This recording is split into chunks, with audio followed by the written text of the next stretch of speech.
അള്ളാഹു സുബ്ഹാനഹു വ തആല 2 അമാനുകൾ അവതരിപ്പിച്ചതാണ്. അമാൻ എന്ന് പറഞ്ഞാൽ നമുക്ക് സുരക്ഷിതത്വം, നിർഭയത്വം. അത് രണ്ടെണ്ണമാണ് അള്ളാഹു സുബ്ഹാനഹു വ തആല അവതരിപ്പിച്ചത്. ഒന്ന് നബിയുന മുഹമ്മദ് സല്ലല്ലാഹു അലൈഹി വസല്ലം, മറ്റൊന്ന് ഇസ്തിഗ്ഫാർ, പാപം പൊറുക്കാൻ അള്ളാഹുവിനോട് കേഴൽ തേടൽ, പാപമോചനത്തേട്ടം. ഈ 2 അമാനുകളാണ്.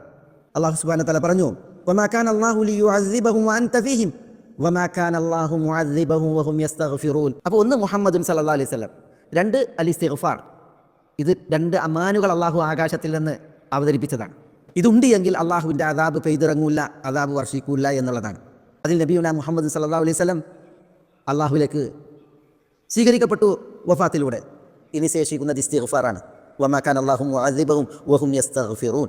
അതുകൊണ്ട് തന്നെ നമ്മൾ ഇസ്തിഗ്ഫാർ നടത്തിയിട്ടുണ്ട് എങ്കിൽ, ഇസ്തിഗ്ഫാർ വർദ്ധിപ്പിച്ചിട്ടുണ്ട് എങ്കിൽ അള്ളാഹുവിൽ നിന്ന് അദാബുകൾ വഴിമാറിപ്പോകും. അത് നമ്മളിലേക്ക് ഏൽക്കുകയില്ല, വരികയില്ല എന്നുള്ളതാണ് ഈ വചനം പഠിപ്പിക്കുന്നത്.